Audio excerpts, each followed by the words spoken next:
Bon allez mes amis, on avance. Nous sommes le 23 janvier 2023. On a pour objectif cet hiver, surtout quand il fait mauvais comme en ce moment, de réparer et réviser les beaux avions avec lesquels on n'a pas fait beaucoup d'expérience de vol. Celui-ci en est un, le Python S12 de chez Top RC Hobby, un biplan d'1,40 m à la base 4S.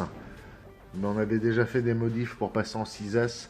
Et là, suite au dernier crash, on va tout reprendre de zéro. On va nettoyer là-dedans. On va envoyer des grosses plaques de bois bien balèzes pour fixer un bon moteur dessus qui sera celui-ci, Léopard Hobby 6S, accompagné d'un ESC Smart Technology Spectrum, la gamme Avian. Ça sera du 80 ampères de 3S à 8S. Et il pèse 145 grammes. Ça devrait le faire sur un avion de cette taille. On va tenter de faire quelque chose de puissant. C'est évidemment du déjà vu, mais sur ce modèle qui commence à avoir un peu d'âge et surtout qui n'a pas volé beaucoup et de la façon dont il devrait voler, ça mérite bien du 6S. Et un bon 6S, c'est ce à quoi on va s'atteler cette fois-ci. C'est parti, RLS69RC. Un grand merci pour votre soutien. N'oubliez pas de vous abonner, ça se passe à droite en bas de votre écran. En cliquant sur mon icône, n'oubliez pas le petit pouce en l'air si vous kiffez. Et bien sûr, les cloches de notification. Go!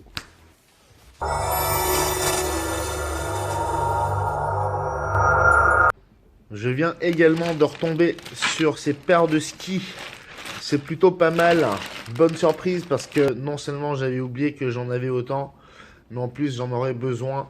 Là, j'ai retrouvé notamment la paire de skis pour les Grand Tundra. Il faut bien choisir son revêtement enneigé, c'est-à-dire il faut qu'il soit dur pour que ça fonctionne. Je suis bien tenté de les monter sur lui éventuellement.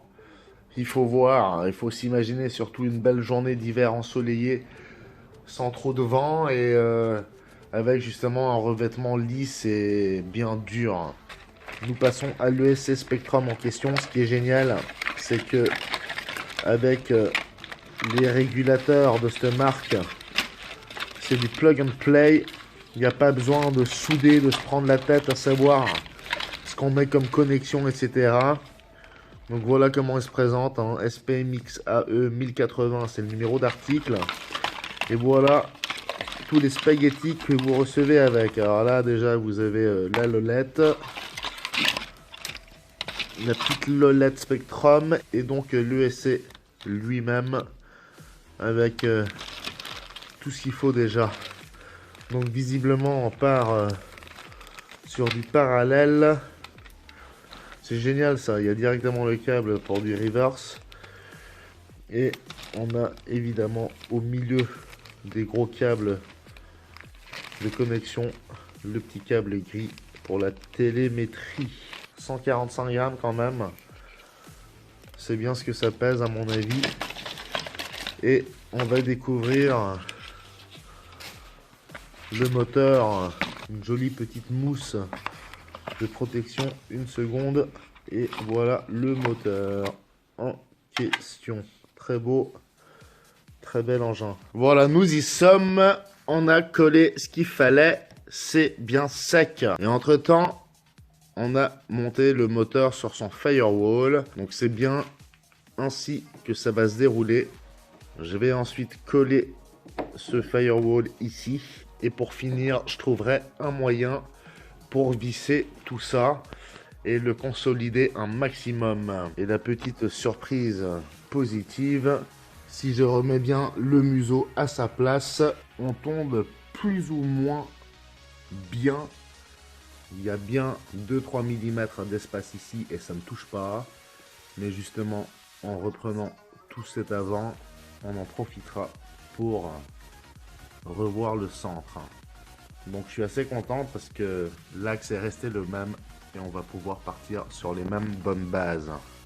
Nous sommes le samedi 4 février 2023. Le firewall est collé depuis environ une semaine. Je n'avais pas le temps de m'en occuper. Tout ce temps de séchage est optimal. Nous allons pouvoir libérer cette partie de ces scotch et envisager la tâche définitive, la fixation la plus optimale de ce firewall sur la cage.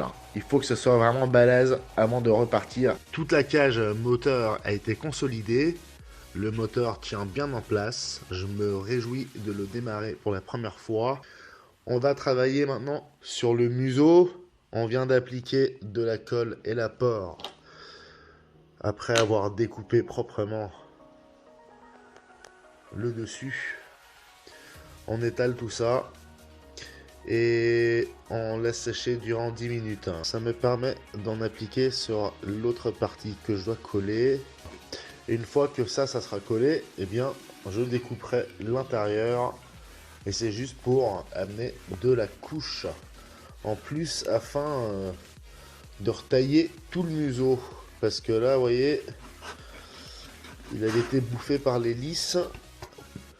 C'est ça que j'ai enlevé en fait de la surface, hein, vous voyez, ça avait été râpé par les lisses. J'ai stoppé l'hémorragie comme je dis souvent et du coup je repars comme de zéro. Voilà, on attend que ça sèche, on colle. Surtout qu'il va falloir ajouter une seconde couche je pense pour arriver à la hauteur d'origine. Bien faire les arrondis, on puisse commencer à découper et à sculpter autour. On a dû forcer l'entrée de la cage de renfort du fuselage. Je m'apprête d'ailleurs à les coller une barre découpée dans une clé d'aile que voici. Là, entre les deux portes, parce que j'ai dû scier juste avant. Je vais aller la mettre dans les coins, comme ça.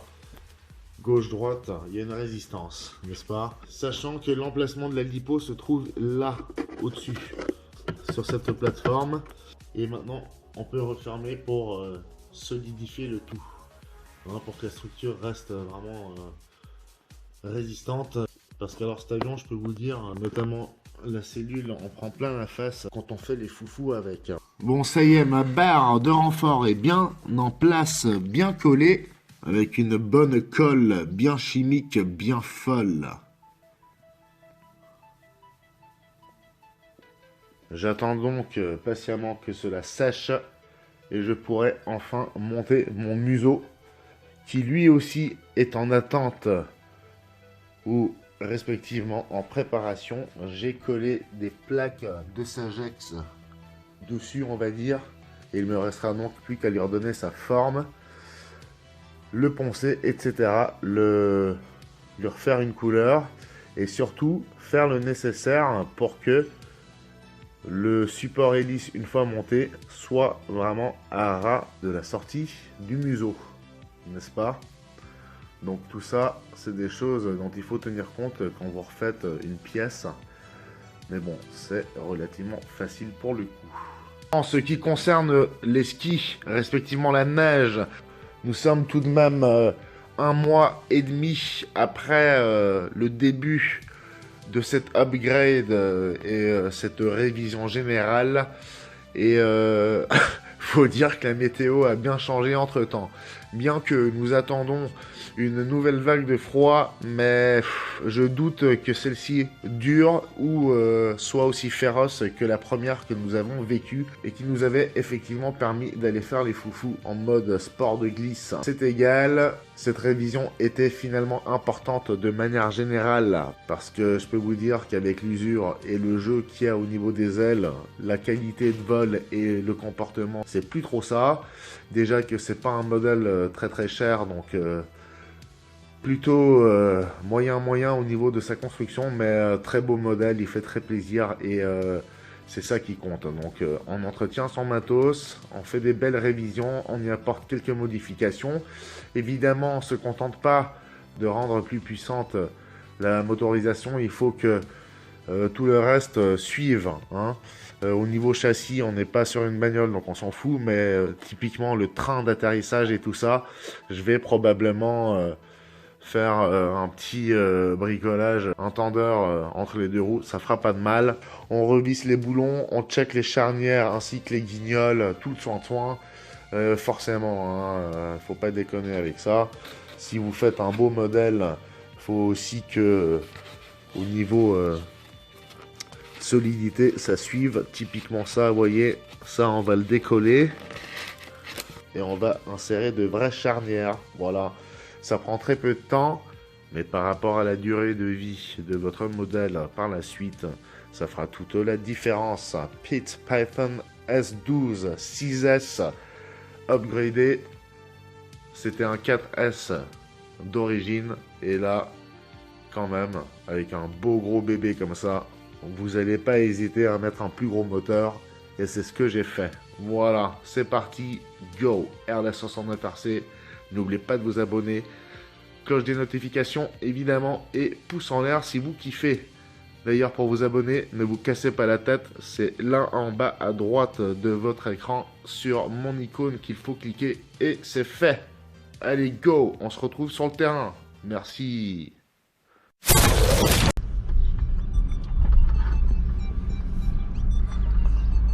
Nous voilà enfin prêts à tester ce nouveau moteur. Je m'en réjouis car j'ai quand même passablement d'intrigues, de questions parce que en revoyant la taille du moteur, je me demande si c'est vraiment la bonne taille, si c'est suffisant au niveau force car le modèle en soi est quand même pas si léger. Et il est quand même, malgré 100 m assez grand. Donc j'espère que la motorisation sera suffisante. J'espère également que le choix de l'hélice est le bon. Je vois quelques gouttes au pare-brise. C'est quand même hallucinant dans cette zone car il y a à peine quelques minutes, quand je quittais la maison, il y avait encore un gros soleil et là d'un coup un gros nuage. Bien, n'oubliez pas de vous abonner, le petit pouce en l'air, cloche de notification et on se retrouve tout de suite sur le terrain.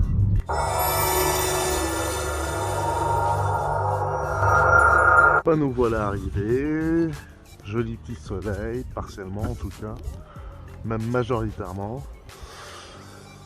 Une légère brise, mais vraiment pas grand chose. Et on démarre la radio. Alors comment m'y étais-je pris? Comme ceci je crois. Oh. Il fait qu'1 m 40 mais il est imposant. Bien, on va décoller sur la route et on a tout ça à survoler.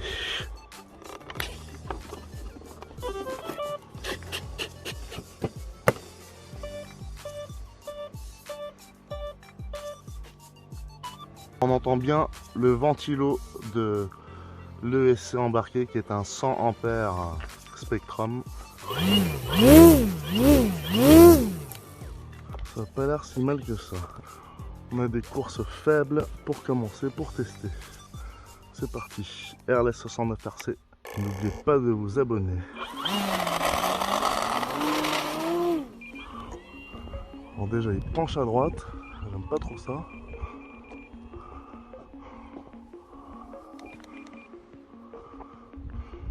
Direct un réglage des trims s'impose. Ouh, on entend l'orage. Ouh là là, on va se prendre la foudre. Bon, ça a l'air pas mal du tout, hein.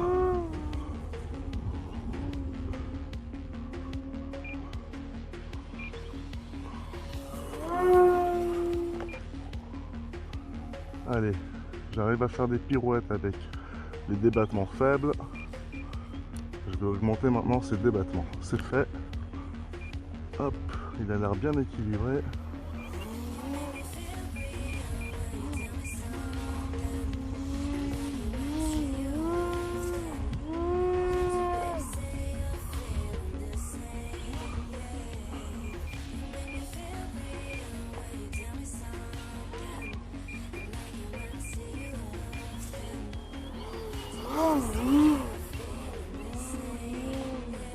Il a l'air un peu lourd du nez. Je vais monter l'élévateur.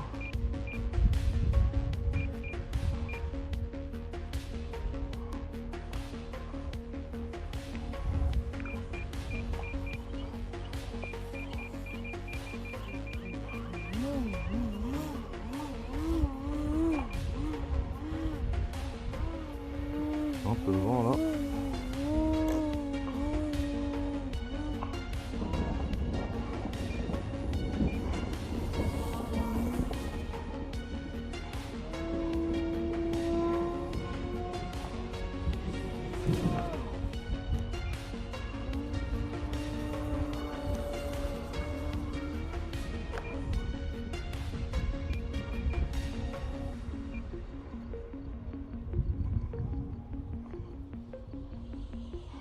qui chute très vite.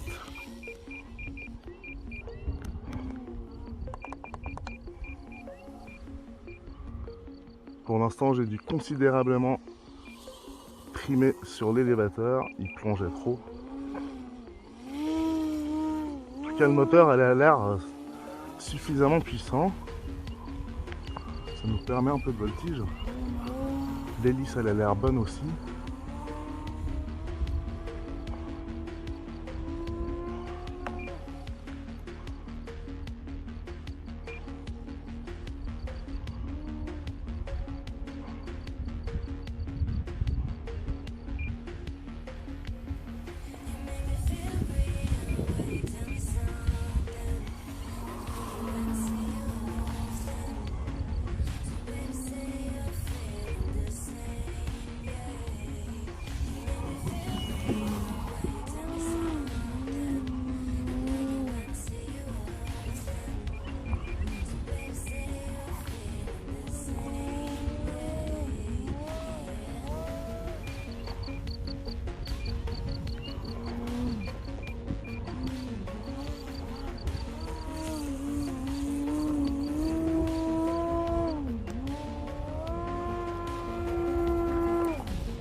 Bon, le champ n'est pas très adéquat.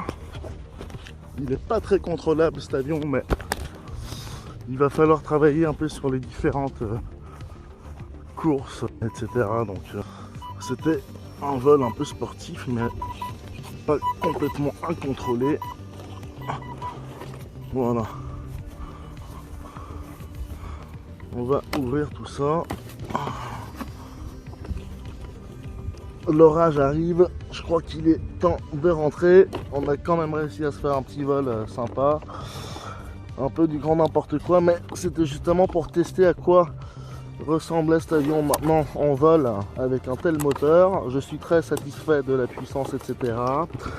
C'est pas forcément le moteur torque, mais enfin, je ne suis pas sûr non plus en fin de compte que ce soit encore un avion vraiment apte à ce genre de vol. Il paraît très sportif et tout ça, c'est clair qu'il l'est, mais il est aussi très fragile au niveau de ses articulations, donc à force d'usure, etc., il est quand même pas si jeune, ça branle un peu de tous les côtés, vous voyez. Je suis pas sûr que pour du vol 3D vraiment sérieux, ça soit encore le top, hein. Mais il est très joli. Je pense que le moteur, ne m'ayant pas coûté très cher, restera en place, et quand on aura envie de temps en temps on ira se faire un petit vol de plaisance. On arrive quand même à se faire 2-3 petites figures sympas si l'on veut, si il veut surtout. La batterie est très chaude, je vais voir à combien on en est. J'ai même pas regardé combien de temps j'ai volé, ça c'est un peu con. Elle est à 0. Ouais, il y a même une cellule qui est morte. La lipo avait sonné, donc on est je pense à plus de 5 minutes, puisque c'est je crois ce que j'avais paramétré pour cet avion, 5 minutes. Donc on a dû voler 6-7 minutes. J'ai buté la Q. 6ème cellule est rouge, ça veut dire qu'elle est menacée. Allez, nous aussi menacés par la météo. On repart à la maison. Ce fut bref mais intense.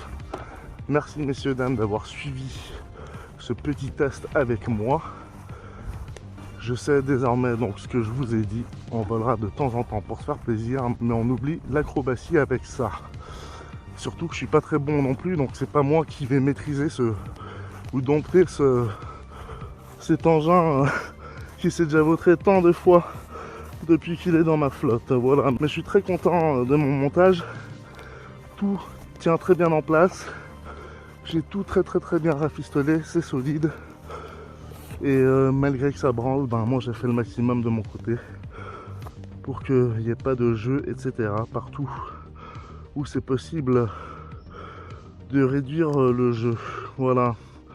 Bien, on y va, on rentre, on va le mettre de côté. On est content d'avoir pu effectuer ce test. RLS 69 RC, restez bien accrochés. N'oubliez pas de vous abonner. Pouce en l'air et cloche des notifications. À bientôt. Tchuss. Tchuss.